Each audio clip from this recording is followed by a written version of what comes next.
Hello, everyone. Welcome back to the Erasmus Expeditions. We are here tonight with a new episode of the Help Action series.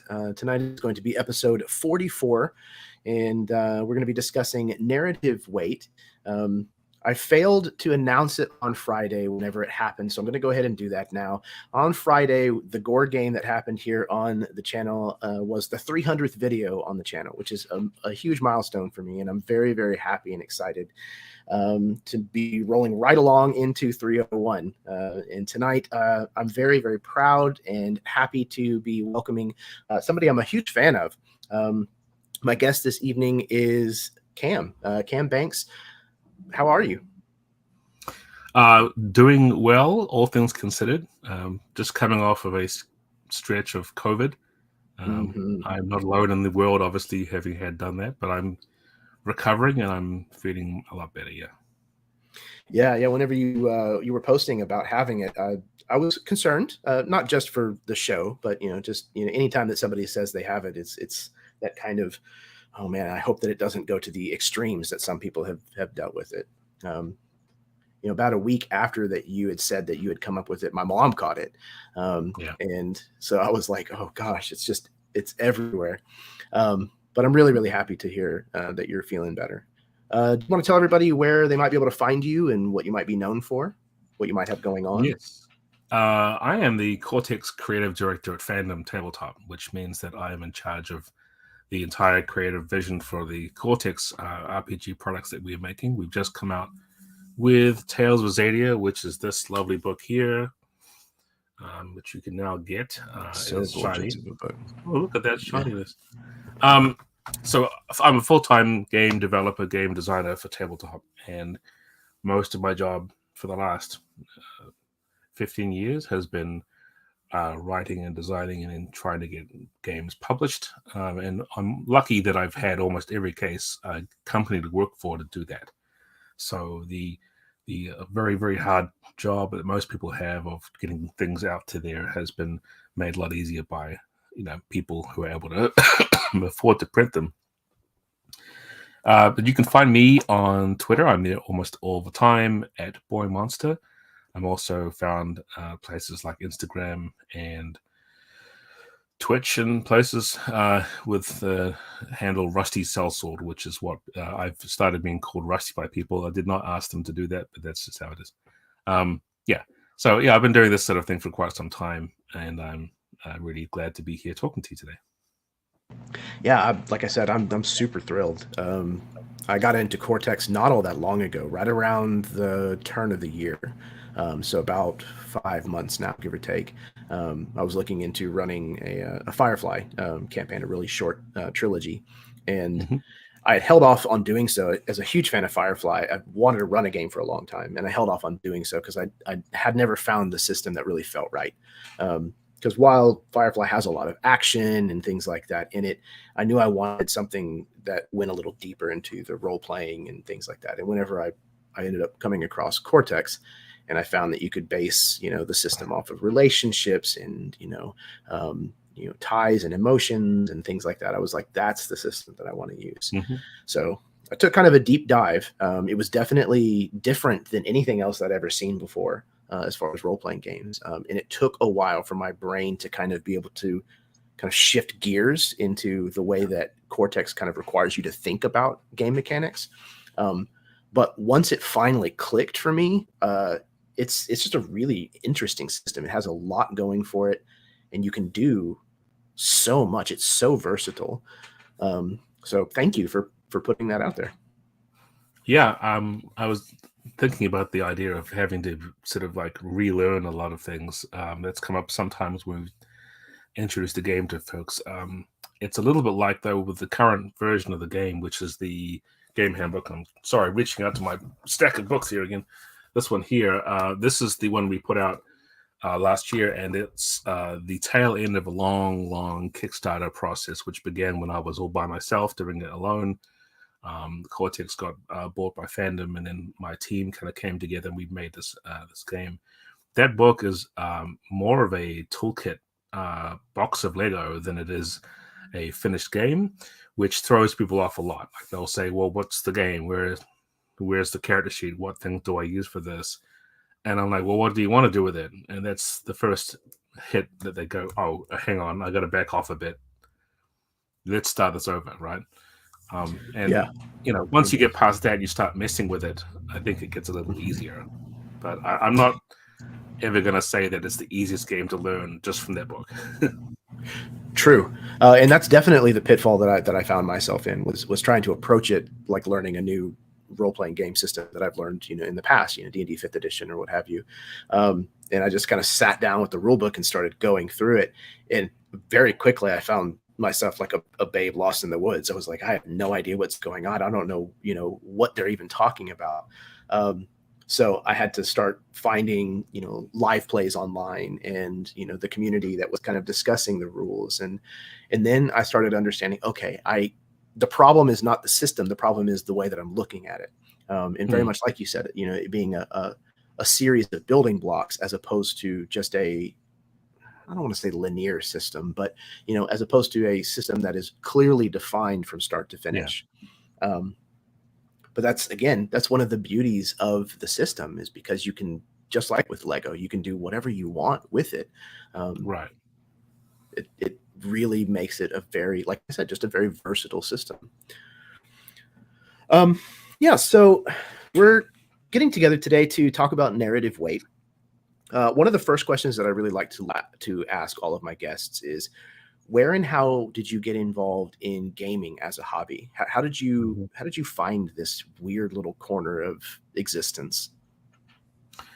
Yeah, so back in the dawn of time, in the late 70s, early 80s, D&D was coming out in New Zealand. It started out mostly through Endless Quest books, and also through the fighting fantasy books that were made in the UK by Ian Livingstone and Steve Jackson, who was not the same Steve Jackson from Steve Jackson Games. But these were essentially choose your own adventure books, right? And so there was a D&D vibe to them, and Endless Quest books were made by TSR, so there was obviously a game there. But I hadn't gotten into advanced D&D or the very oldest D&D sets. My first exposure to it was seeing it in the stores and wondering what it was and loving these books. And my friend and I made friends in primary school, which is elementary school, I guess, compared with a kid who came over from the States. He was from Colorado.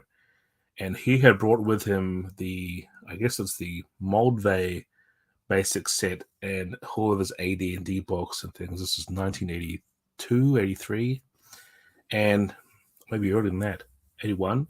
And he said, here's how to play. We were playing this game. We didn't know what the hell we were doing. And immediately my friend went out and bought the red box with the Elmore cover on it. And we bought that from the store, and then we tried it ourselves. And I had a dwarf, and my dwarf died in the very first encounter. And we were like trying this over and over again. This is obviously not working out. Let's try this again. But over time, when with our new friends and everything else, we kind of got into D&D and playing a lot. We all switched positions as DM too, so it wasn't like there was one person who was a dungeon master and everyone else just played. Very early on, we were all trading that out. So my design brain started to kick in back when I was about 11, 12 years old.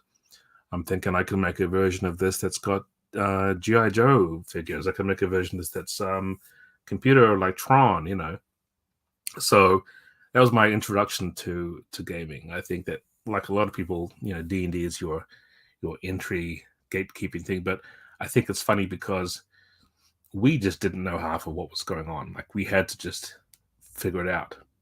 And I think that these days, when you've got so many wonderful places you can go to find out how to play, you can see it live on stream.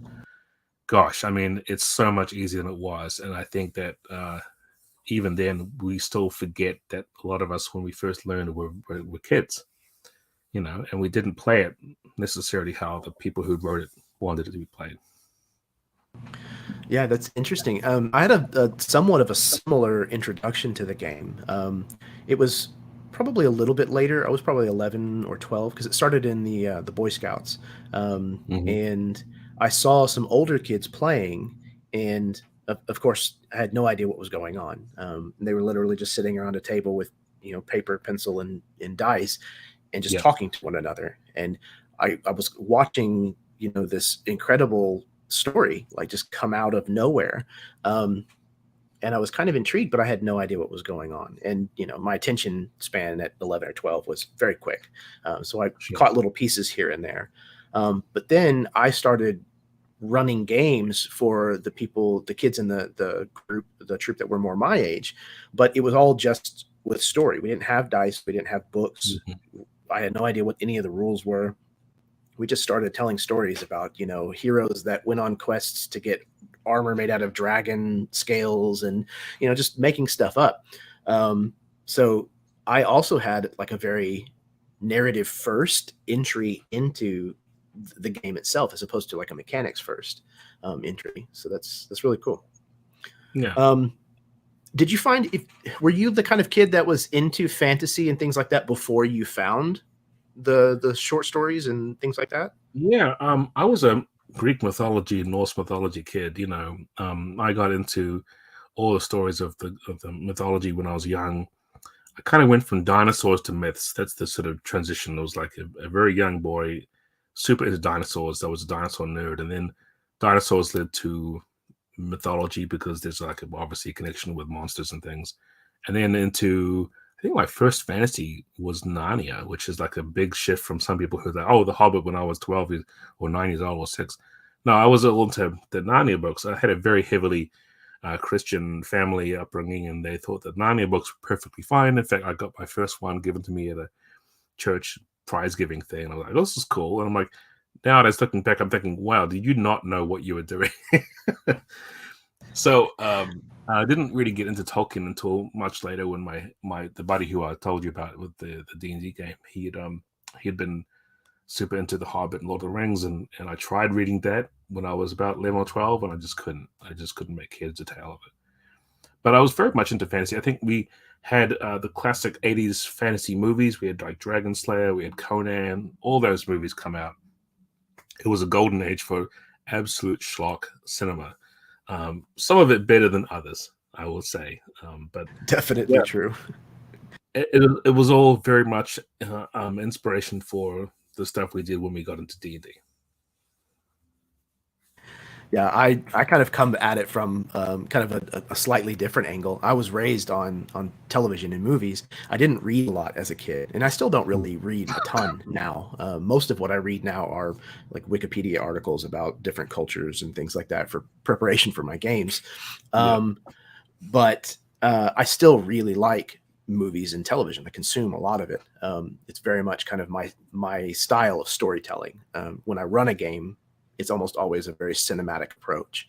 And I grew up very similar. Conan the Barbarian and Willow and Dark Crystal and The Labyrinth and Legend. These movies where they're really, some of them are really good movies. Others are just an excuse to spend a lot of money on glitter. Yeah, it definitely kind of fueled my love, my eventual discovery of finding a game where I could play and run fantasy stories in, without a doubt.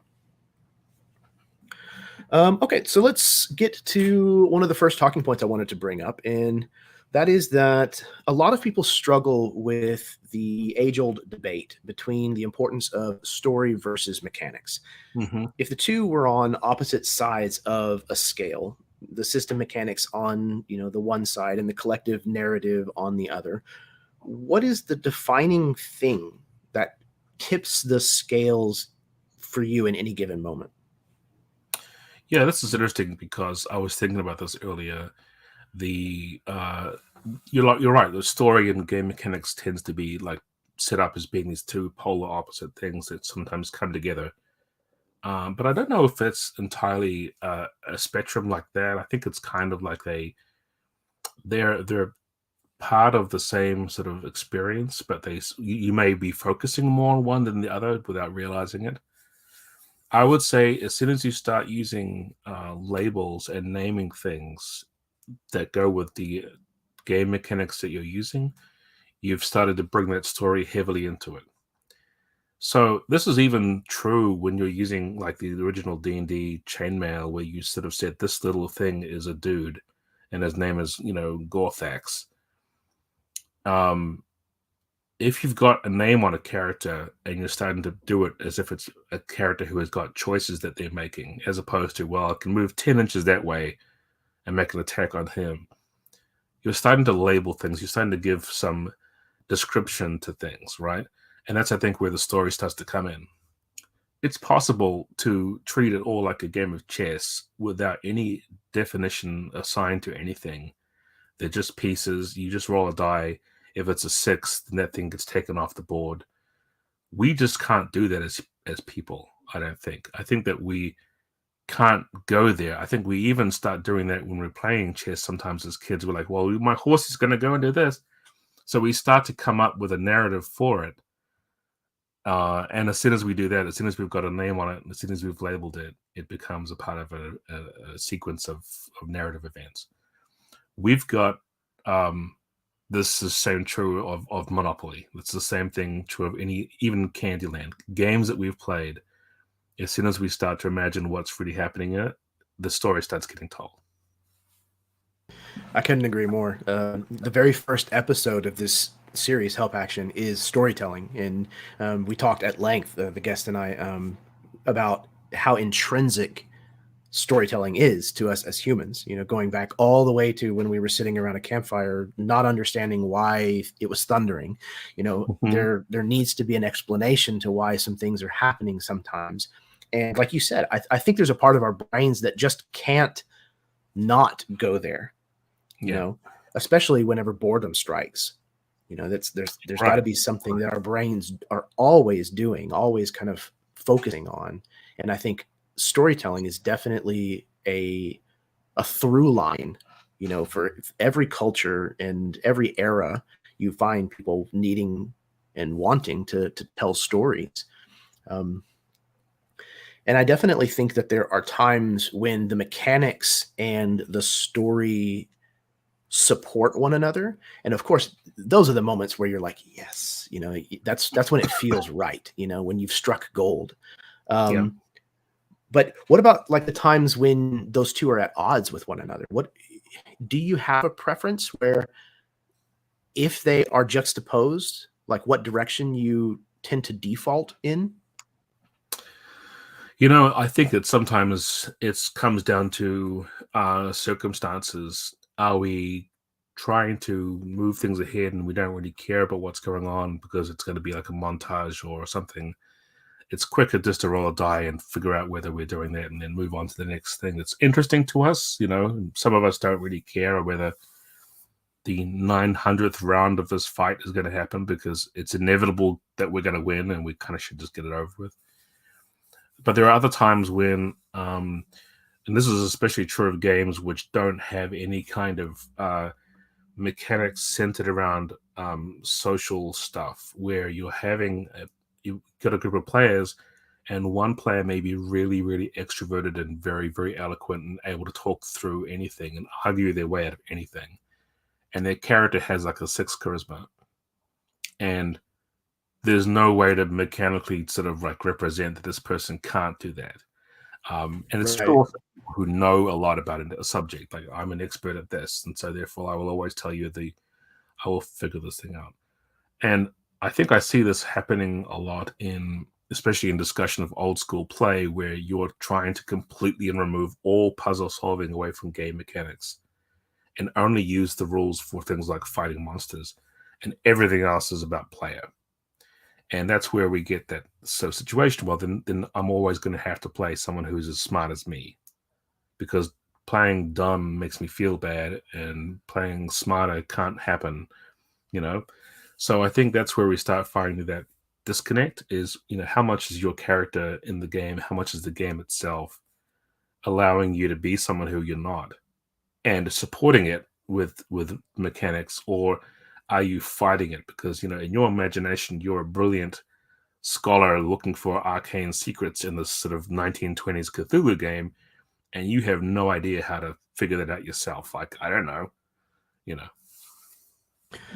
Yeah, I actually just had an interesting conversation that was somewhat similar to that just the other day, and it was about how your character understands and knows things that you don't.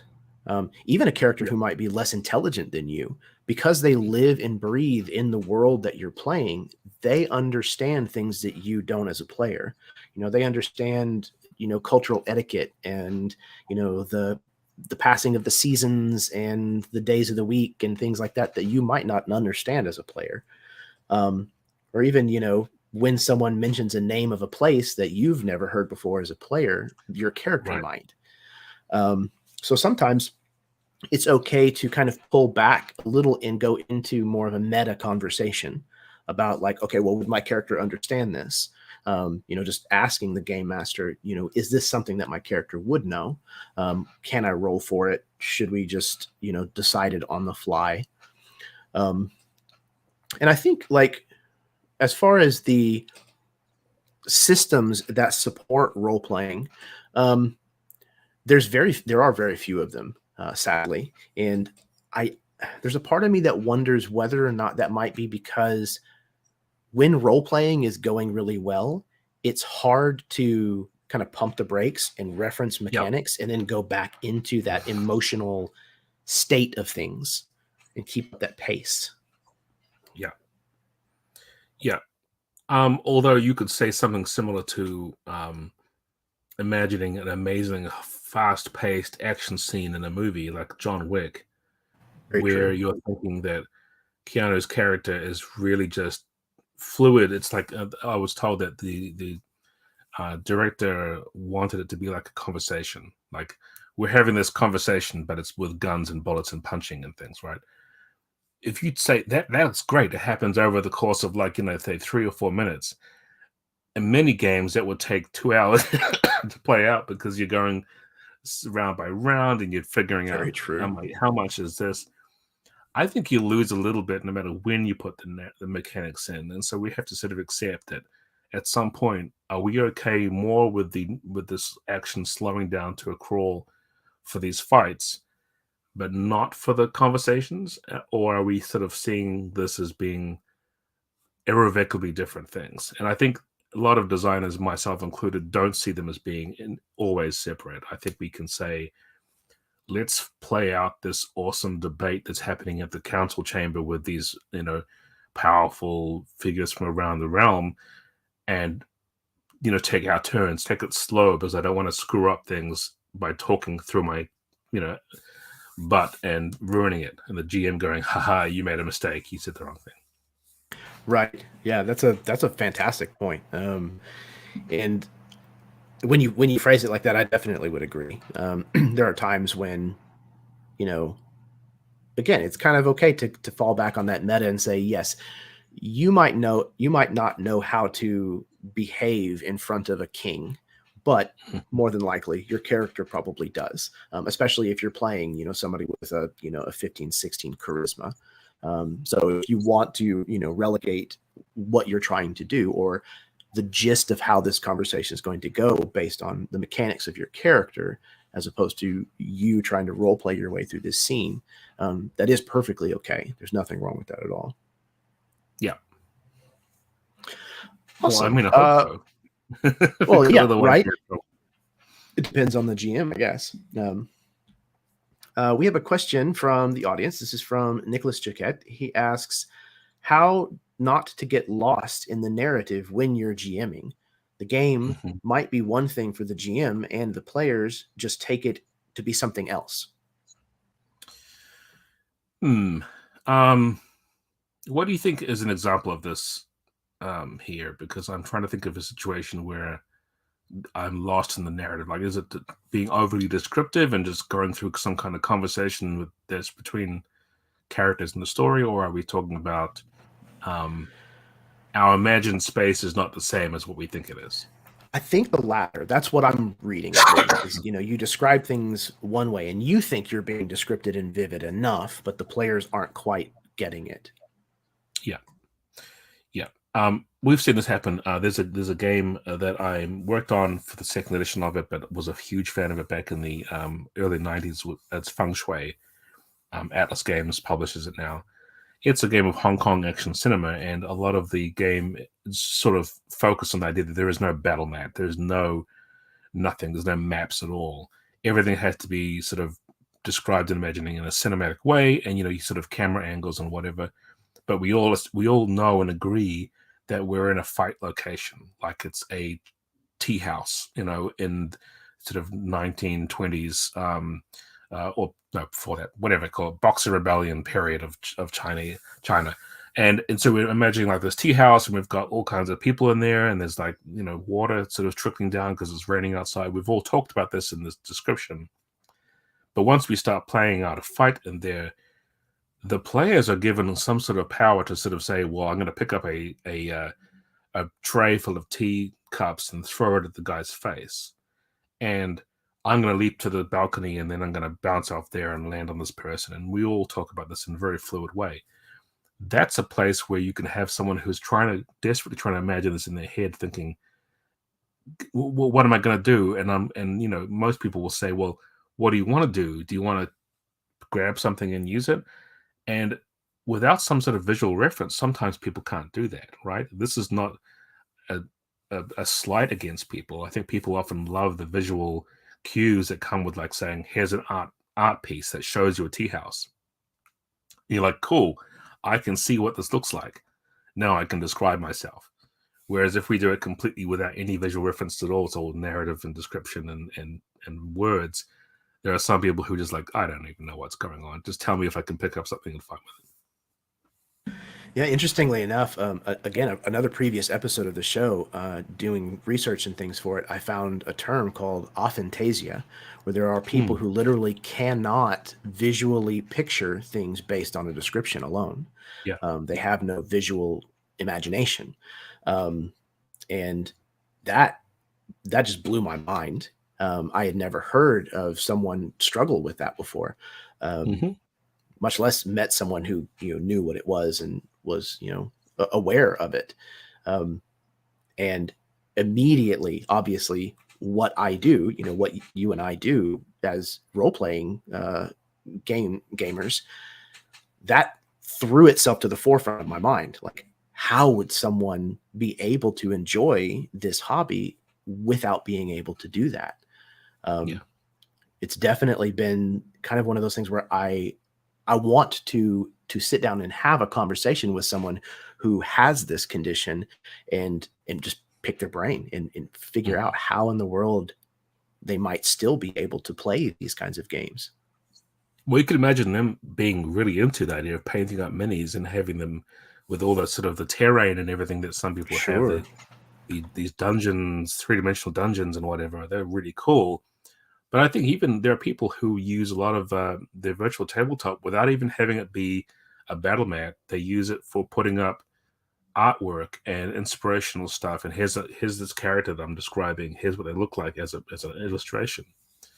Because then you can at least connect that stuff together. I think people who have that condition where they can't imagine things very easily in their minds super benefit from a visual 3D representation or other kind of virtual thing.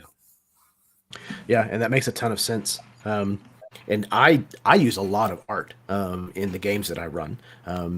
As an actor, especially, it helps me a lot to be able to look at a good character portrait, to be able to figure out how I want to portray that NPC. I get a lot of information from their artwork, their facial expression, their body language, the style of their hair and their clothes, and all of that kind of stuff starts to inform.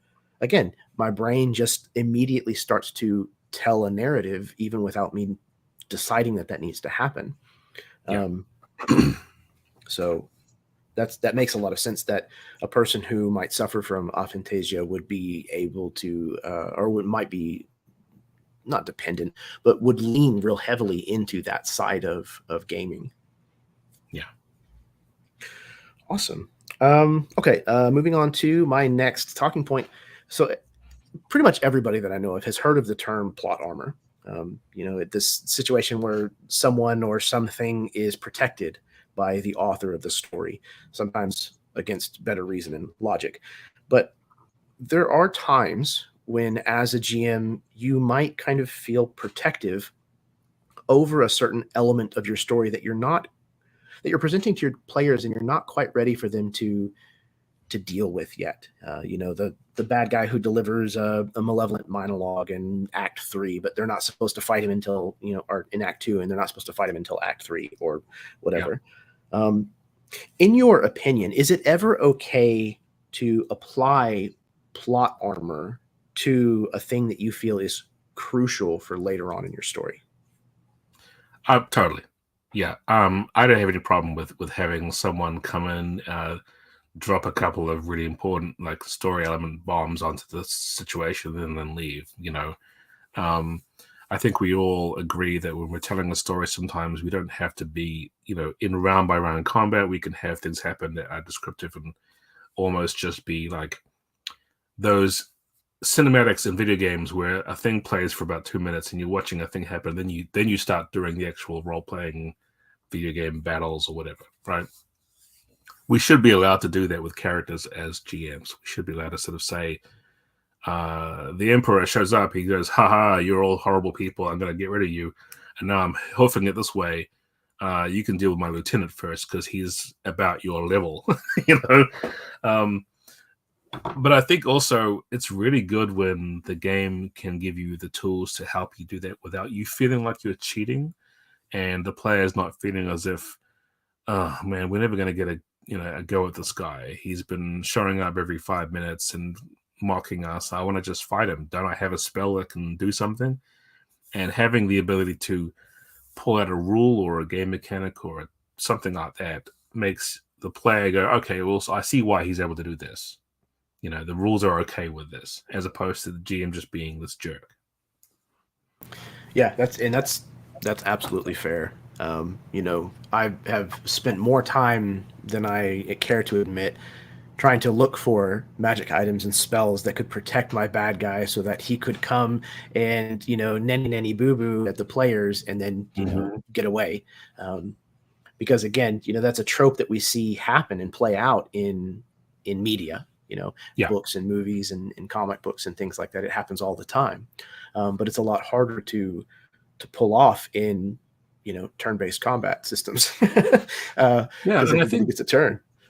I think we kind of set ourselves up for that problem, right? Sure. Because we kind of say, okay, here's a game. We're going to let you have, here's your character sheet. And I get this all the time. I tell people the character sheet is your only way of interacting with the game, and the rules and everything else is on that sheet. So if you've got 12 skills that are really good on here and 12 that are not, you're going to be focusing on the good ones.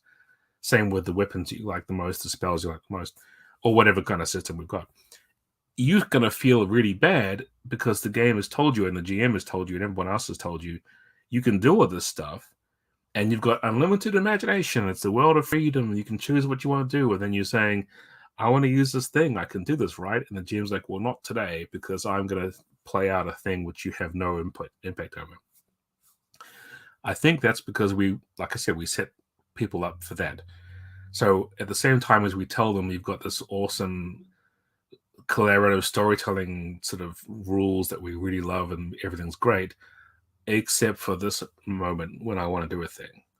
Whereas if we had going into playing it saying there will be times when I'm going to describe something happening and you can't do anything, maybe you'll be okay with it then. So it's expectation management. Very much so. I'm a huge proponent of session zeros, especially for ongoing campaigns. One shot, maybe not so much. You touch base with the players in chat or something like that to make sure that you're not going to be stepping on people's boundaries. But session zeros for campaigns are something that I will never run a campaign without a session zero ever again. Now that I started doing them, because a lot of that kind of legwork can be done in a session zero, setting the expectations of not only your players, but also you get the chance to set your own expectations as a game master based on the input of your players, what they're looking for, the kind of tone that they want, even just their choices of who they're going to be playing as players can inform a ton of the decisions that you might make as a game master. You know, Oh, yeah. if everybody picks a big, burly, beefy martial type character, then there's not a lot of reason to spend time and effort on sneaking in the shadows or researching magical spells. Yeah. You know, to use Dungeons and Dragons. Yeah, I think there's another side of this too, which is that we kind of want to make sure that when we're figuring out the game, that we're not also setting up ourselves for, as a GM, for feeling like you've completely missed the plot, and you don't like, well, I don't know why no one's going along with my story ideas. I think they're great, and everyone says I'm a good GM, so why is no one biting into this? And that's because we didn't say at the beginning of the campaign, this is going to be a campaign focusing heavily on investigation or lots of mystery and lots of things. And if the players are all like, cool, we'll do that, then you're good. But if you didn't tell them that and you spend 3 sessions playing through mystery and they're like, oh, like, when am I going to use my great axe? What's the point? A related thing I think too is session 0 is good for establishing, gosh, I'm trying to, how to describe this. If there is going to be something in the game, like a monster or a creature or opponent or antagonist, which in the rules are going to completely wipe the floor with the PCs, you want to be able to tell them, the players, okay, so we're playing D&D. Well, I'm going to sometimes put in a monster that's too powerful for you. Like, I'm not worrying about challenge ratings or something. And if I tell you this now, you won't always fight it, because you'll think that Cam's not going to make us die. I mean, it's like, he's going to give us an appropriate encounter, Yeah, that's the thing that you can tell people at the beginning. Like, I want you sometimes to run away, because later on you can fight this monster again when you've gotten up levels. And now the dragon's not nearly as scary as he was, 4 levels ago. That's very true. Again, recently had a conversation about like meta conversations within the game, and I realized that something that I've grown more comfortable with as a game master, at the point that I am running games now, is stopping and having those kinds of meta conversations. Sometimes just telling players, you have no chance in beating this monster. I want you to understand going into this that you might not know that, but your characters absolutely understand that they are outclassed in this encounter. So do with that what you will as players, but I'm just letting you know, that's the situation. And I think that that's okay, to stop and kind of have those side conversations when they're needed. We had a discussion, the designer of Over the Edge, Jonathan Tweet, when I was working on the 3rd edition of that game with Atlas, and we had a discussion of meta knowledge, and a technique that he liked to use, which we put into the game as a suggestion for GMs and so on, is adding in like the narrative voice, which the players as players and I as a GM know is above the actual knowledge of the characters, but is fun to provide some context, right? So a good example would be, you're having this role-playing scene with an official, like a cleric or something, who's at a place, and then at the end of that, you just say, and then he goes home and has a big cry about it afterwards. And you're like, the players don't know that. The player characters will never find out, But it's fun to just add that in there, because it's like, okay, well, now we've got that particular part of story. It adds a bit of flavor to it. And I like that. I think that's okay. Even if it's never going to be in the experience of the PCs, saying things like, well, he walks away thinking that you're an awesome person. It is not a thing that they will know for sure, as they can read minds, but it's a fun thing for the players to hear. Yeah, I agree. I've never really thought about it being from like a narrator point of view, but that's a perfectly apt way of describing it.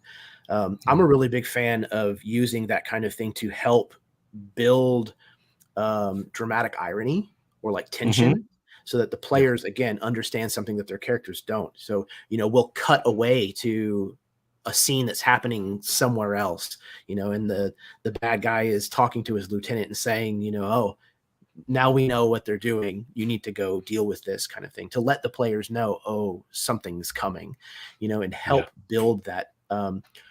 Because like investment in tension kind of have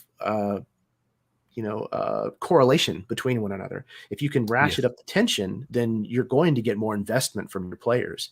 And typically, as a game master, that's what you always want, is your players' investments. It was West End Games Star Wars that came out, the D6 version, years and years ago, that I first was introduced to that idea of having a meanwhile scene that has none of the players involved in it whatsoever. And it's just so cool. I mean, that's also the game which has everyone start off with reading a kind of a short intro scripting thing. Each player gets to say a couple of lines of things, and it always has, I have a bad feeling about this, somewhere in there. But I think that's a really cool trick. But I think you have to be very sparing with it. You can't just spend 20 minutes describing some awesome thing that your character that you like as a GM is doing. And then Driss does this thing, and then he just takes the head off the bad guy, and then he does this other cool thing. Okay, back to you. You're in the tavern. What are you doing? It's so true. Yeah, that's a very good point. Everything in moderation, of course. It's definitely using these kinds of scenes is something you should keep in your utility belt. It's the kind of thing that you pull out when it's only going to heighten the experience of the people at the table. Because like Lynn pointed out in the chat, the characters are the main cast. I've said many times here on this channel and otherwise, where the GM should always be the player character's biggest cheerleader, hands down. Because when they're succeeding, when they are front and center of the story, that's the kind of experience that players are going to be talking about for a decade, 2 decades at the table. They're not going to talk about the time that they rolled 320s in a row, or that they're the ones that snuck in the magic missile that killed the ancient red dragon. They're going to be talking about these wonderful moments in the story where their characters were pushed to the brink and then ended up triumphing despite it all. That's the thing that people talk about and remember. Awesome. I saw Nico clarified his question. He says, I meant more in the sense of the GM going heavy into a specific narrative that they're looking forward to within the game, but they get lost as for the side of the players. So you kind of touched on that a little bit about, having their DM NPC being, the best kind of thing since sliced bread. But yeah, how do you, if you find yourself doing that as a dungeon master, kind of expounding too much on your own content, is there a way that you can kind of rein that back in and adjust? Yeah, I think that's true. There's and I think your audience probably knows about safety tools in general. The one that I really like is by Bo Sheldon's script change, which is great. It almost just acts like the remote on a TV. It's got the play, pause, forward, and rewind, and so on, stop. And the idea behind this is that we sort of establish before the game starts, the campaign starts, that at some point, if we didn't like what would just happen, we could say, okay, can we just pause that and rewind it? I want to try that again. And as long as it doesn't involve I rolled a 1, can we do that again? I'll it's used for narrative and for role play, right? So that you sort of say, oh, I really hate that I said the thing. And is it a bad thing if can we just rewind 10 seconds for me to say that again? A similar thing can happen when you're running the game. You can say, okay, hang on, I'll pause, time out. This is boring the heck out of you guys. I'll just fast forward it to something else. And all this does depend a little bit on you being aware of what's happening at your table. So that's a key part. None of this helps if you're completely and utterly oblivious to what your players are doing. If you're sitting there behind your screen and you're kind of reading this thing and you're saying, oh, it's really good, I'm on page 19 of the readout text, this is the best part. First of all, get rid of that. That's not helpful. But second, check in on your players, every so often. Are they all attended? Are they paying attention? Is half your table sort of on their phones and sort of not really all that work? Get them back into the involvement. I think just sort of start throwing things back at the players and seeing what's going on. So yeah, definitely just stop doing it if you find yourself doing it. The easiest way is to say, I'm sorry, I was going off. Let's get back to something fun. Yeah, I agree. Being able to read the temperature of the table and take social cues from kind of the situation, read the room, so to speak, is always a one of the tools that I encourage GMs to make sure that they can hone, because it's definitely going to serve you much better than an understanding and a mastery of the rules, because then you know what isn't working and what is.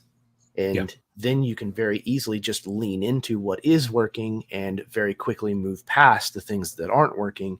And then you start running games where people walk away from the table going, that was incredible. That was fantastic. And it has nothing to do with how well you understand the rules or whether you put together a BA combat encounter. It honestly has to do with you tailoring the experience to their enjoyment. Awesome. All right. Talking point number 3. So stories in role-playing games often change their scope from scene to scene. We've kind of talked a little bit about this. One moment, it might be a very small, intimate role-playing exchange between two PCs, or like a PC and an NPC. And the next might be a massive scale battle that takes, an hour or two to play through. When the focus shifts, kind of from one of these to the other, but between the macro and the micro, how can you make certain to give equal weight in the grander narrative? I think you're really kind of hoping that the players are going to do a lot of that work too, right? I mean, I think that's what, getting back to the idea of that the GM is not just going to sit there and read out a lot of stuff and narrate the whole thing and have them kind of like witness what's going on. If your players are really into this sort of like the sort of small scale conversational interactions between players and NPCs and people like that, that's cool to focus on that, and that's going to have the narrative weight that the players bring to it. They're going to remember that thing if they want to, but they'll also remember those huge sweeping, space battles or armies clashing together and everything as well. This does go back a little bit to what we were talking earlier about the sort of perceived separation between, sort of round by round combat focused sort of play and social interaction, role-playing play, and how those aren't necessarily different. They just get supported one way or another by the game. You can play out a big battle in 10 minutes if your game rules don't take that long to play it out. You could even have it so that, okay, you guys roll, and I'll roll, and then we'll narrate what happened, and that's the end of that battle. Now let's talk about what happens when you caught the guy who you were fighting against. One of my favorite games of all time is King Arthur Pendragon, which is a King Arthur's Knights Chaosium published game. Greg Stafford wrote this. He has battles in this as well, which take place over, every round is like a half hour or an hour worth of fighting.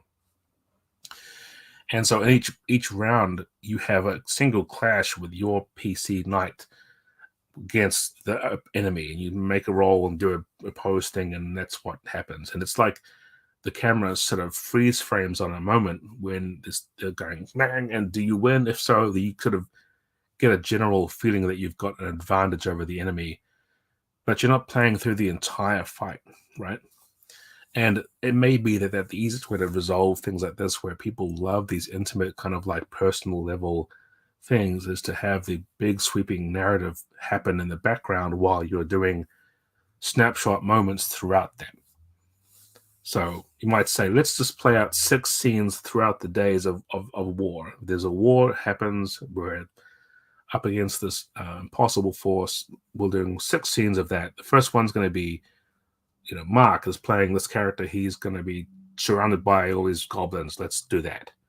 And it takes maybe 5 minutes or so. And then we'll go to another one, That's still personal level sort of narrative, but that you're having an effect on this grand thing that's happening. Because if you keep failing each scene, each character kind of like, oh, then you can kind of imply that the rest of the fight's going badly too. That's really cool. I hadn't ever really thought of kind of using I guess the way to put it would be like a scale of application of the mechanics, like whether one roll is determining a single attack versus Yeah. one roll determining the way an entire day's worth of battling comes out. You can certainly do so, and you probably don't even have to truly break a system that isn't necessarily designed to support that. So like a game like Dungeons and Dragons, where it's more meant to be one round of combat is 6 seconds, Yeah. It could be still done mostly the same, even if you were doing it as one roll is 6 hours or 6 Yeah. days or what have you. Obviously you'll run into certain things where, like duration of spells and all of that kind of stuff. But I think if everybody's on the same page as to kind of what the end goal is, that for the most part, you can work through most of those issues without too much issue. But maybe not. Yeah, I mean, there's like the Birthright campaign setting had similar things where it had like battle scale spells that the players could use that were supposed to be used for the level of a mass combat and weren't the same as their personal adventuring spells. I mean, you could do the same thing too. I mean, you're right. I think the whole thing, it comes down to what are we allowing ourselves to do, and how much are we sort of bound by what we think is how it's supposed to be played, and how much we think we can bend that. Yeah, absolutely. And it's really interesting to have a story like you were talking about, where something grand and world changing can be going on in the background, and the players might have an impact on that, but they don't have to be center stage of that event. They could be more like, some of the characters in a story like Game of Thrones, where, we're touching in on kind of what's happening with them and the things that they're doing and the people that they're interacting with can eventually kind of affect this whole thing, but they're not necessarily the decision makers on the battlefield. Mm-hmm. The filmmakers for the TV series did a really cool thing, I felt, which I think in some ways George R. R. Martin did in his books too. But what I really liked about it was there were certain battles, some that they actually took the time to film, and almost the entire episode was a battle. Others, you saw like a few minutes of it, and then we went off from there. And there was a couple of times when we only joined the characters after a battle had already happened, and it was already finished and done, and there was dead bodies everywhere, and you never saw it on screen. And I think it was one of the moments with Rob Stark, and he sort of shows up in his tent and he's talking about all the people who have died, and he's got a prisoner and everybody else. You can do the same thing in your game. You can have it so that, okay, let's start the scene. Okay, and you could just randomly roll hit points damage to everybody and say, okay, here's how much hit points damage the battle did to you, whatever. Or you could not do that. You could say it doesn't matter, it's not important. But you start out, we're in the tents. It was a very close victory. There are many, many people dead. And then the captain of the guard comes in and says, there's a problem. We've captured this guy. And then you can play out a fun scene with that. Some people might say, well, that's not fair. I've made my character to be a warlord who is just awesome about ordering people around. If that's true, then that character may want to have a few more, fun fight scenes and stuff. Yeah, and that goes back to kind of what we were talking about before, where if everybody in the party is playing a martial-based character, then you don't need to worry about doing the sneaky heist scene. Mm-hmm. But in a situation where if you have a player at the table who is a warlord and who is supposed to excel at, action on the battlefield, then as a dungeon master, as a game master, it is kind of a part of your job to make sure that there are moments and scenes that are specifically set aside for that character to shine and do their thing, that they were built for. But I like that. I think. Oh, sorry. Go ahead. You mentioned the sneaky rogue type party too.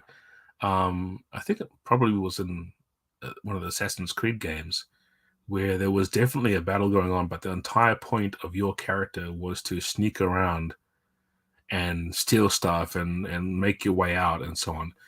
You could have a party of very sort of like weak, non-combatant characters doing something over the course of a battle while not being in the battle.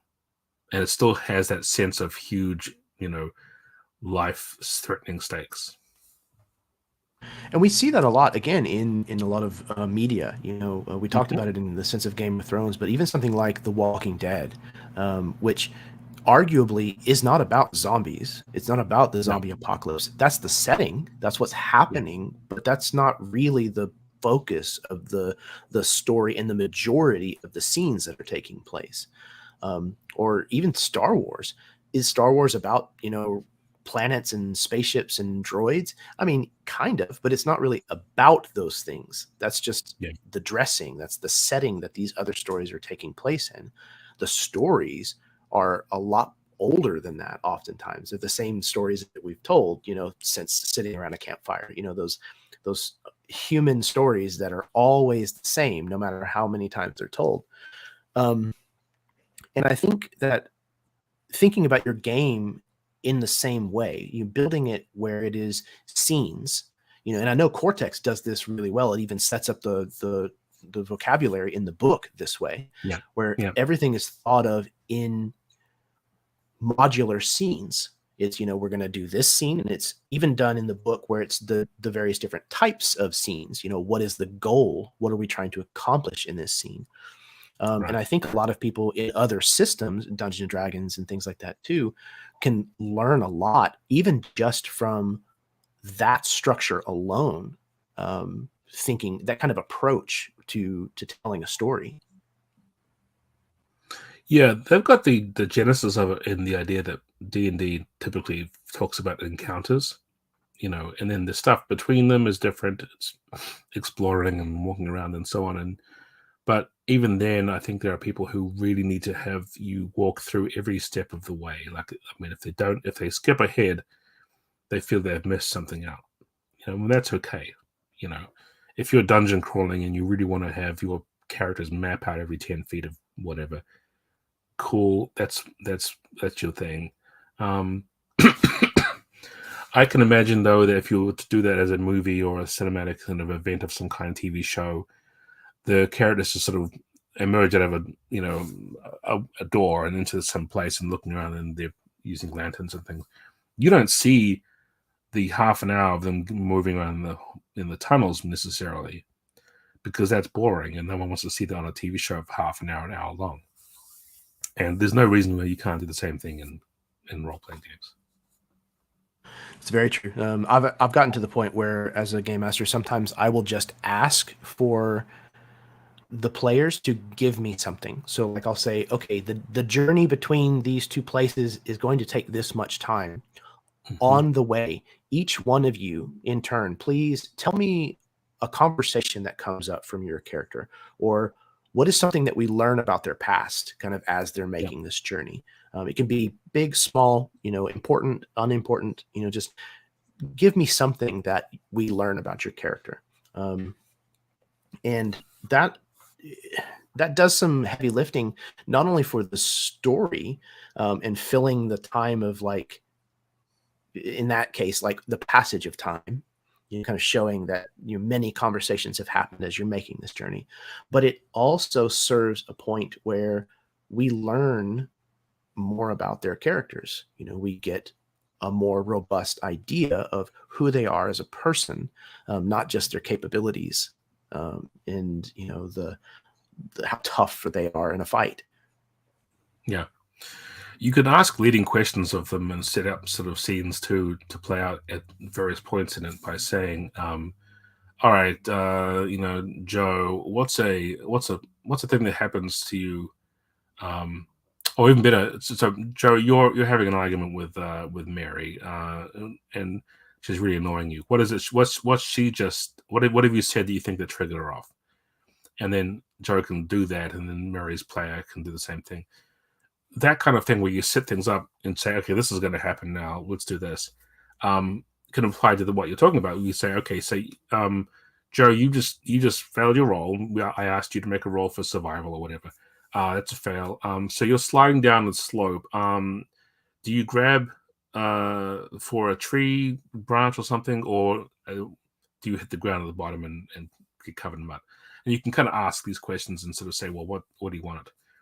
And often that seems like a very weird sort of capsule way of doing things, but it can lead to an actual conversation where we have people revealing things about their character too, right? So um, if you know a character's been designed with a fear of water or something, you can put them in a position where they have to make a choice. Do they do something with this river, or do they back off and then delay everybody like an hour because they're freaking out about it? And that's okay too. That gives people a moment to say, this is actually happening to my character. I'm showing you that I'm afraid of water. Later on, this may be meaningful because we can do a callback to this one scene as well by saying, if you hadn't been so scared of that river crossing, we could have got here in time and saved the village. Yeah, absolutely. And I think sometimes, even though it might feel like the pace of the game is suffering, that sometimes it's a really good idea to just let those moments play out and just postpone whatever's supposed to happen next. Yeah. Sometimes even at the expense of maybe calling a session early. If you get to the point where you're like, well, I really wanted to have this combat, but now we don't have enough time to get to this. It's okay to just say, okay, you know what? We're going to go ahead and stop right on the precipice of when this. Sometimes actually that's even a great way to end a session. Is the fight is obviously going to happen. Everybody's standing toe to toe. Their weapons are drawn, and pause. We're going to pick this up next time. That's a really good way to pick up or to interject investment. Yeah, Brendan Lee Mulligan, who is a really great game master, does this on the Dimension 20 live stream games that I really like. He's sort of figured out that each session, there'll be a session which is mostly just role-playing and investigation and lore and building that up. And then he'll end a session by saying, everyone roll for initiative.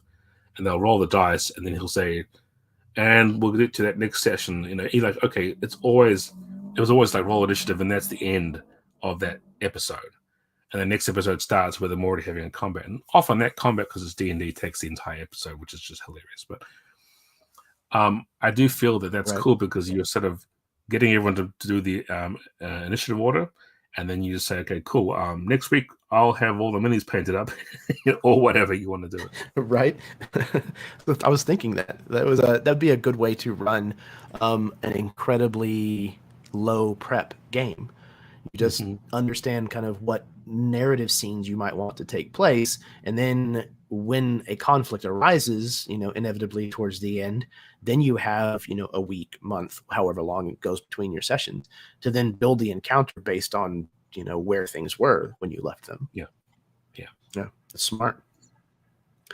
Okay. Moving right along. The next talking point is that every GM has kind of faced the pitfall of planning for something to have a lot of impact on the story, only to have it fall prey to either bad buy rolls or player decisions that lead in a totally different direction.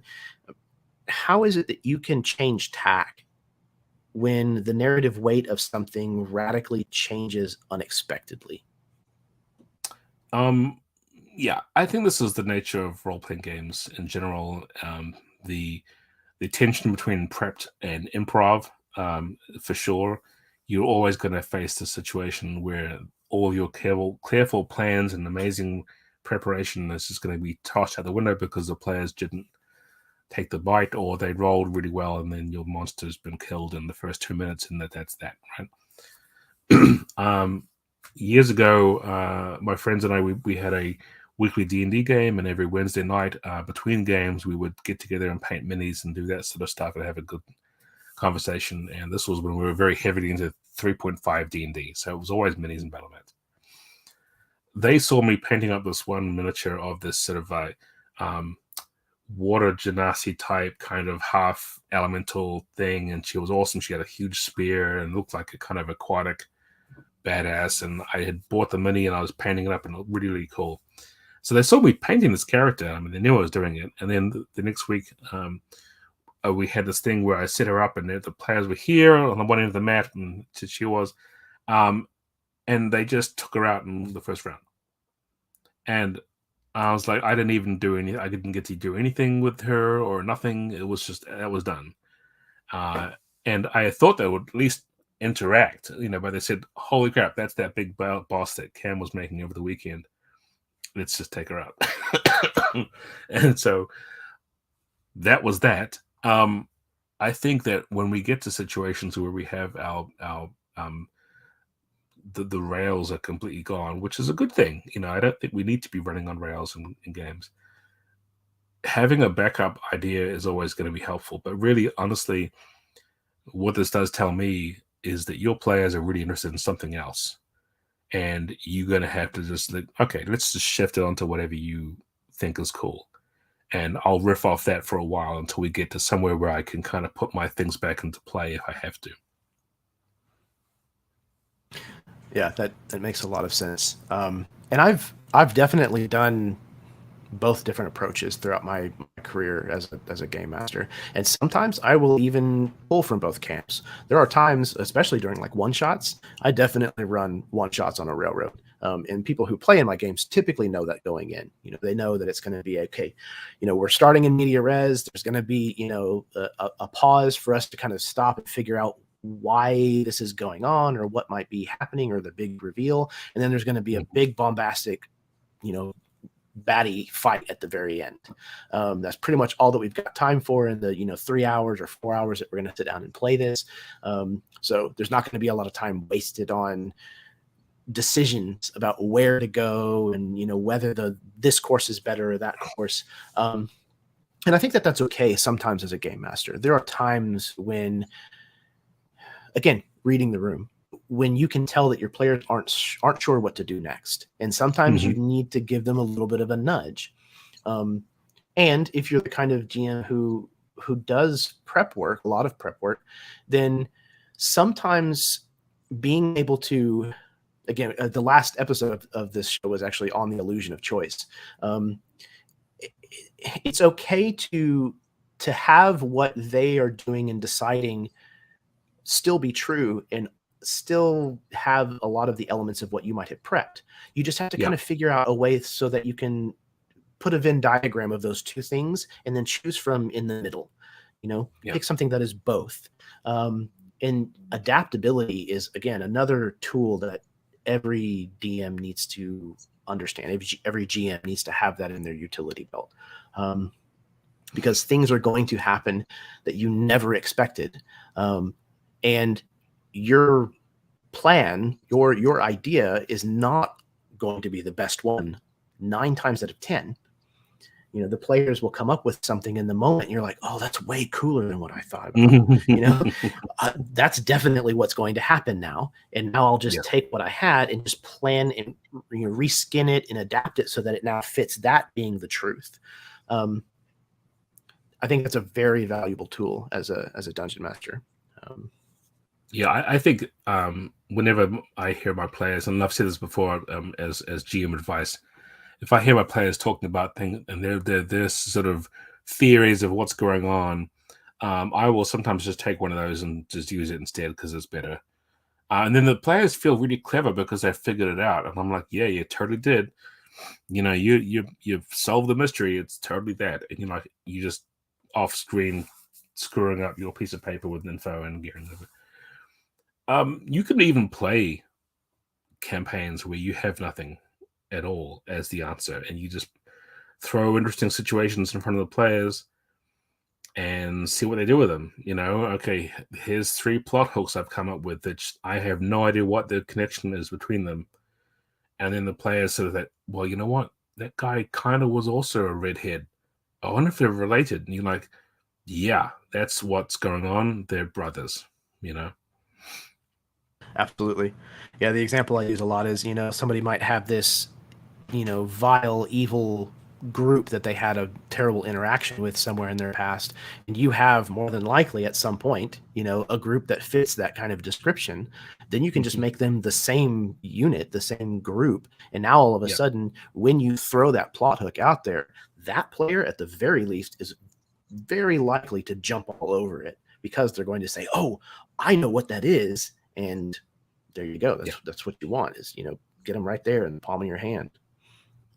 So you're talking about narrative weight and whether you have to shift. I think that's going to happen regardless. I think your players and you will kind of collaborate in the game over what's going to have the most importance in the story, and that's going to have to be a thing which isn't just on you as the GM. It must also involve the players. And I think that the mistake that might happen sometimes, and this is not necessarily true as all groups. I think some groups, the players kind of want the GM to be totally in charge of that. I don't want to have it, but in my experience anyway, whenever the players kind of get invested in something by saying, this is cool, I'm going to take notes about this, I'm writing up this whole thing, here's my kind of like wall chart with string diagrams about the connections. Do not ignore that. That's the coolest thing ever, right? You are collaborating with them on this story. You may as well let them step up and do it.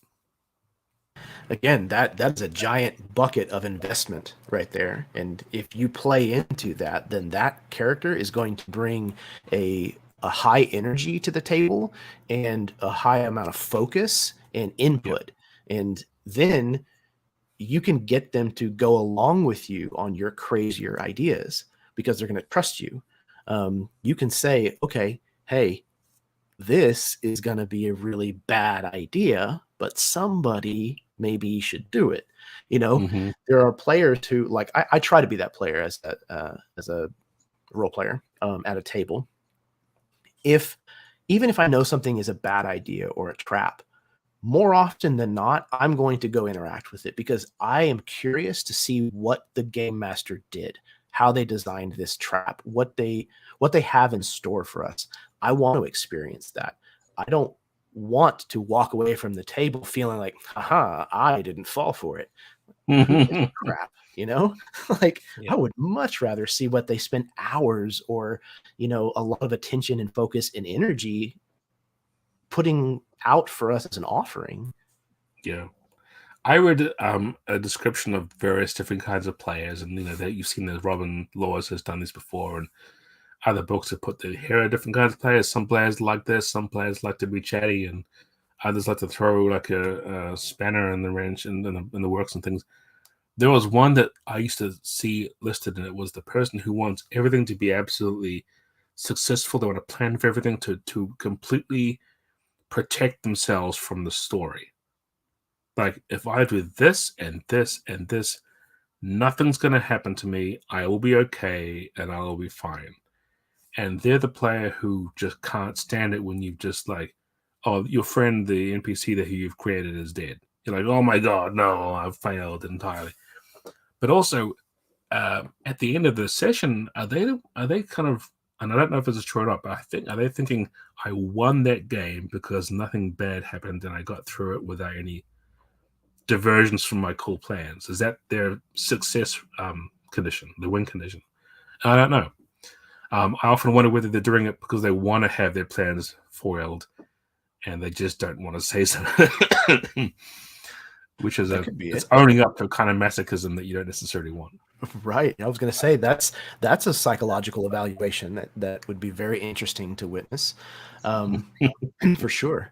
But yeah, I think there are a lot of people that feel like success in the role-playing games is always going to be based on the correct decision, on making the right choices whenever you're presented with these conundrums. But more of the players that I play with nowadays, especially, and the ones that I kind of really enjoy getting into really deep character and story-driven games, is they don't like easy decisions. They, we want morally gray choices because regardless of what we choose, the outcome is usually interesting. Yeah. And making the decision informs a lot about who our character is. Yeah. Emotionally and spiritually and intellectually. Making a choice kind of gives an indication as their inner, it allows their inner persona to kind of come out a little bit. Right. Right. And it can lead to some fantastic role-playing scenes whenever there's not an easy choice and more than one character decides that they want to handle it in a different way, and they feel just as passionate about what the right course is. Those are great scenes usually. Yeah. Now, granted, you need to have players for whom that's their kind of fun, right? Absolutely. I've been to conventions where someone's treated their player character more like a game piece, and they don't really that. It's like, I'm here to watch everyone else have a good time, and that's cool. You drag them into the story a lot, and then they end up getting their fight. They don't really want to do that because they don't know. Like, especially if they're pre-gens, they're like, I don't know the background for this character. I don't really care. I'm going to roll and see if I succeed. Cool, I succeed. Your turn. And that's on them. That's fine. And you can't make people engage if they don't want to. But I do think that you're right, that you can pull out something of someone by putting them in situations where they have to think about what their character would do. Even if it's a simple thing like, am I going to go ahead and fight this guy, or am I going to help my friend over here and heal them? That's a very battle type kind of example, but it's still very much a character defining moment. Yeah, very much so. Again, you see that play out all the time. The Batman choice. Does he save Robin, or does he save the whatever the damsel is in that particular issue? He has to make that Sophie's choice. Where neither outcome is good, but the outcome tells us about him. And yeah, that can be a really strong way to develop character. But you're absolutely right. There's a lot of people who don't want to get into the headspace of their character when they're playing them, and there's nothing wrong in playing the game that way. Also, again, if you have the luxury of doing something like a session 0, that's a great place to sort a lot of that kind of stuff out. Yeah. Cool. Okay. Sometimes you might have a small spark of an idea, just something fun that might come to you out of nowhere. And sometimes that spark begins to build in your mind into something more than merely just a small idea. How do you go about fleshing out a small idea like this in order to increase its narrative impact? So occasionally what this does is it comes out of a throwaway suggestion or idea or something that I've come across, and before the game starts, or it's a player created idea, something that they've just named dropped a character that doesn't exist otherwise, and that will do this. My wife does this all the time in games where she will create an NPC that wasn't in the game, and she'll refer to them and say, I'm going to go talk to, so-and-so. And I'm like, that person hasn't even been introduced at all, but I guess we're having that now. The question is interesting because I don't know whether you can succeed at adding any sort of like building, doing anything, fleshing it out, unless you engage your players or one of them in that somehow. If you don't, then it's just lonely fun with you as the GM having a good time behind the screen, or which I don't use, but you know what I'm saying. There's no point in having this sort of spark do anything until the players can somehow have a part to play in it. Now, if you're talking about pre-game prep or session stuff, yeah, you can write out a lot of stuff. I mean, what is it? The usual advice is, can you come up with 3 things about this idea that you want to help you make it real? And so always write 3 things about it, descriptions, a cool thing about it, a quality, a background, someone it might affect. And once you have those 3 things, then you can start doing it in the game, and then the game kind of builds on from there. But maybe help me out a little bit with an example of what you're talking about so that I can see whether that I'm on the right track. Yeah, I think the way that you kind of addressed it, especially the second time, is definitely kind of more where I was going with that question. Your prep material kind of taking on a life of its own whenever it's just a small thing that was something you saw on a television commercial or a billboard as you were driving down the highway, and it kind of just sparked an idea in your brain, and like a splinter, it just kind of slowly calcifies and grows into something that then becomes a major part of either maybe just the session or possibly even like the entire campaign. How do you kind of go from this thing that is demanding your attention on an increasing basis? how do you like take that and connect it or quantify it, I guess, into a story that's kind of already established? Yeah, I think the first thing you do is, like I said, write up something very short about it, like 3 things that you think are important. If you can then take any one of those and find an element in one of the player characters that it would be resonant with, then that's the first thing you want to do. The last thing anyone should do as a GM, I think, is to crop something into the story that has no connection to the players in any way whatsoever, and just hope that something happens with it, because they might look at it and go, yeah, cool, next, and then move on, right? I've said this before, I think I even said it earlier, the player characters, their character sheet isn't just the only way they have to interact with the game, it's their wish list to the GM, right? This is what I want to have in the game. I'm going to put a lot of emphasis on these stealthy skills. This is even beyond session 0, right? As your character levels up or gets experience and so on. As a GM, you should always know what your player character sheets are about. If they take them away at the end of the game and bring them back each week and you have no idea what's on them, then eventually you should say, can you leave them all here with me this week? I want to read over them because I want to have an idea. Or can you put them online so I can keep track of them there? I run a weekly D&D game for some streamers, and they have a really good time. They're all new to D&D, and we use D&D Beyond, and so I can go into the campaign and look at all the characters in between the games and sort of help them out with leveling up or whatever. But while I'm doing that, I'm looking and seeing the choices you're making as we play this campaign. You're really into fire spells, and this is turning you into a kind of a very much an arsonist kind of vibe. I'm going to put something into the game that draws out a little more of that. Like, I'm going to put some kind of elemental thing in here and have it be a part of it. Or someone else might be like, I really love the idea of the sort of like weird fey background that I am having in my game character, and I want more of that. They don't even necessarily tell you, but you can see by their character choices, oh, there's a lot of fey stuff here. I think I should put a fey character in here. And if I have an idea for something new, and I'm thinking I want to drop something into the game like you're talking about, I've already aware that there's a fey connection I can try and create with this thing and make it fey-like. I can make it elemental somehow. I can make it a political character's sort of goal and have them be really focused on that. Find something in their characters' sheets, find something that they've been going towards or working towards, and then tag it in there. That's the best way of getting to work.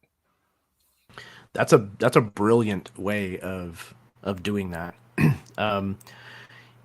Especially as an ongoing, organic, developing kind of check-in, as it is. That's really, really smart. Something I haven't ever implemented as a game master, but I will definitely going forward. Excuse me. One of the things I'm a really big fan of, and this was a tip that I kind of picked up on and then expanded upon, that I first saw in Will Wheaton ran a game called Titan's Grave. That was really, really cool. And they would cut to aside conversations that he had with the players away from the table about things that they had established ahead of time for their characters. So things like NPC connections to the other player characters, secrets that they might have, whether or not their character knows them. Even things like with Dungeons and Dragons, things like trinkets. I have started using as, I'm going to put these things in a list, and have the player kind of fill it out almost like a questionnaire.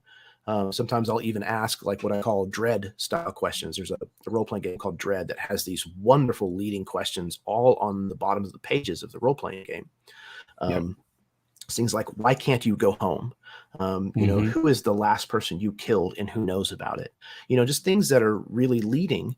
So I grab a couple of those and we'll usually put it in the document. And then I also have something called COPE. It stands for Commonalities of Player Expectations.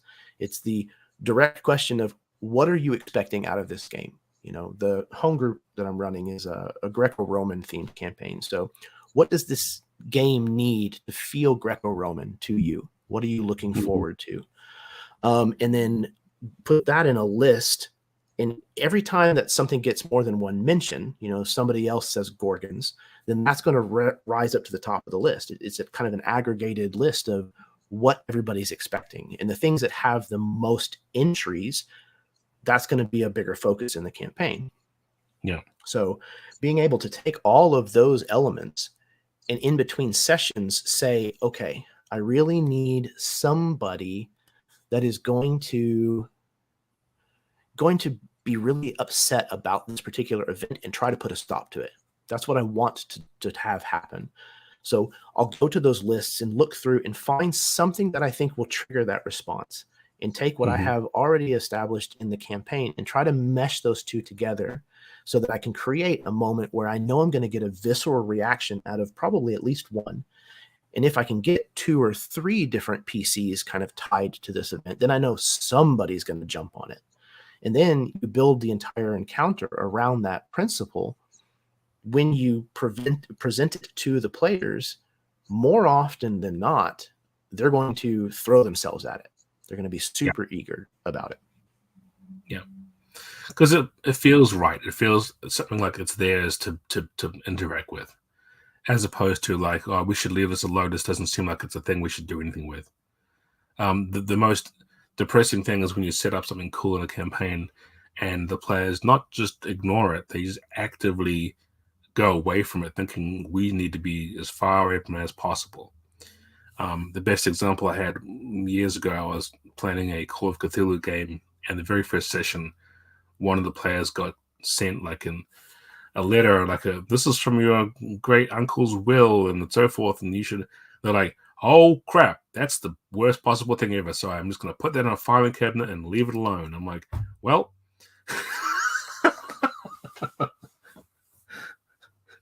that was the adventure. So we'll do something else.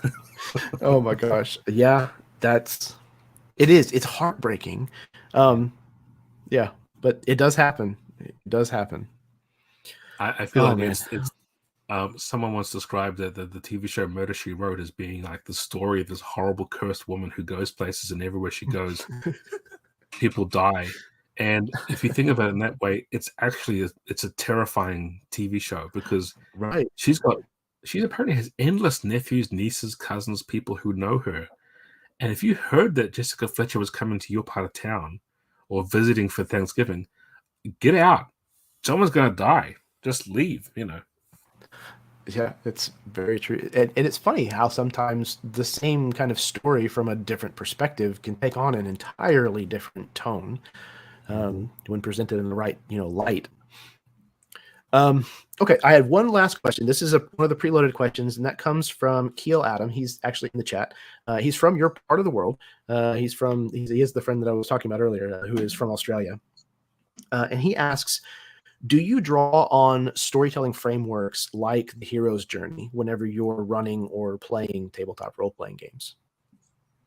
I used to, and then I kind of read more into Joseph Campbell and thought a lot of his stuff was actually nonsense, which is a weird thing to say. I don't want to go bad on it. I think trying to put hero's journey on everything, it worked really well when you compare it to Star Wars, which is what a lot of Joseph Campbell did. He said, okay, so I was watching Star Wars, and I think it had a really cool mythic component. And there's a lot of mythic stuff you can come out of it, but I think a lot of that is not necessarily... Well, first of all, it's very Western European, sort of like academic-centered, and doesn't reflect the world's entire body of storytelling thoughts and ideas.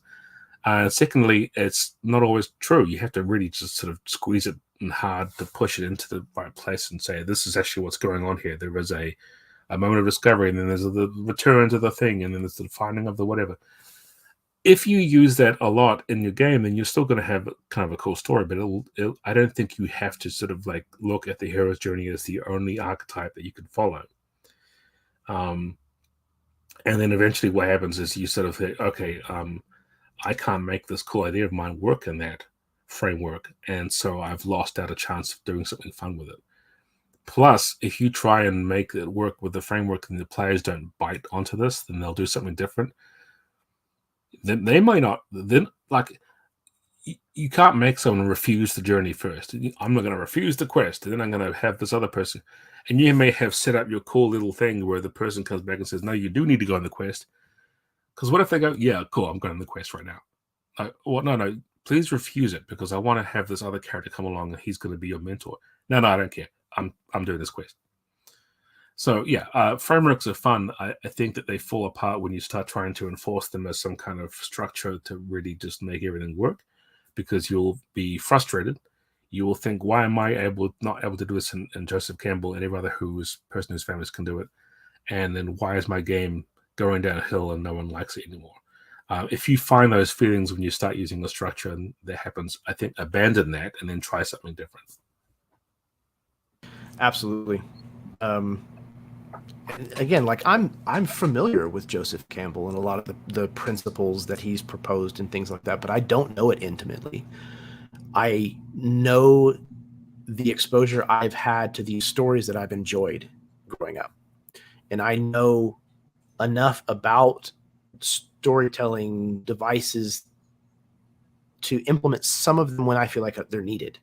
If I'm having, trouble, I can fall back on them to say, now what's missing here?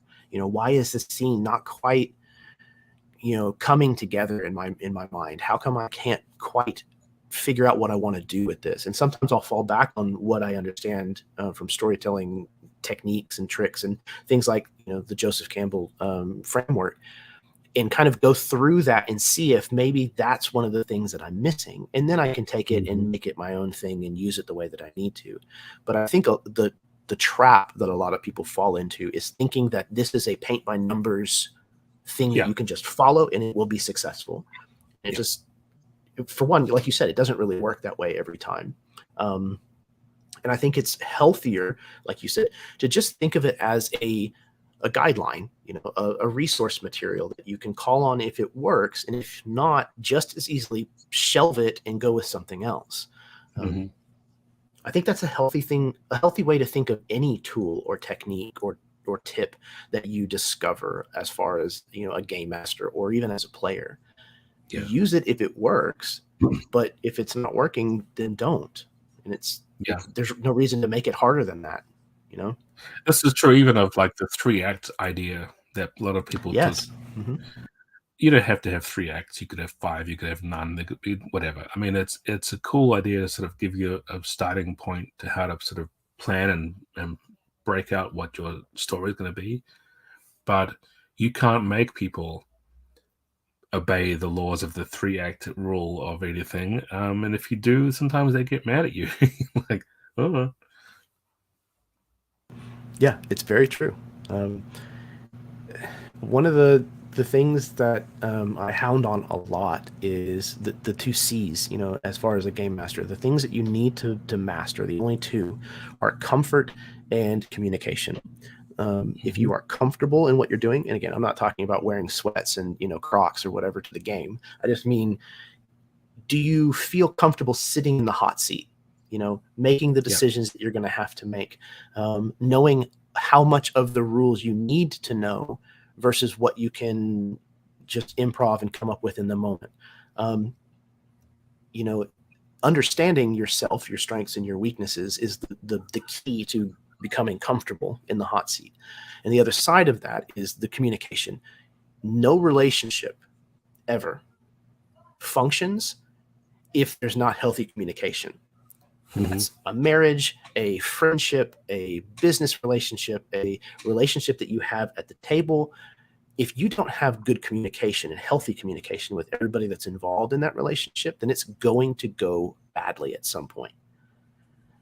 So absolutely, get those 2 things down. Be comfortable and understand communication. And if you can get those 2 things, then eventually the rest of it's going to start coming naturally to you. No, good advice. Yeah.